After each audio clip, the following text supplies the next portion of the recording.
Welcome to the Learning Pines YouTube. We hope this video helps. In this video, I will show how to set up a Discord community server, only way.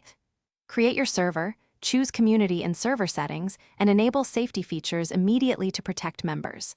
Name channels for onboarding, rules, general chat, resources, and announcements to guide new users. Add a welcome guide and pinned rules so expectations are clear from day one. Invite a few trusted moderators to help you maintain a positive space for growth.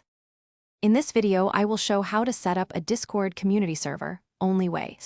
Create a role hierarchy with clear permissions, keeping admin access minimal and test with a dummy account.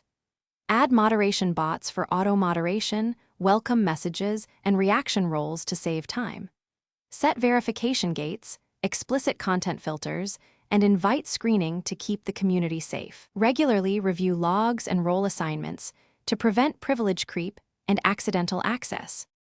In this video, I will show how to set up a Discord community server, only way. Craft a concise welcome guide and pinned rules to set expectations immediately for every new member.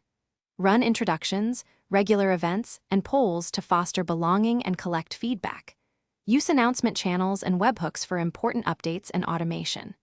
Track member activity and retention with server insights, then iterate on channels, rules, and moderator coverage to keep the community healthy. Thanks for watching. Consider subscribing if we helped you.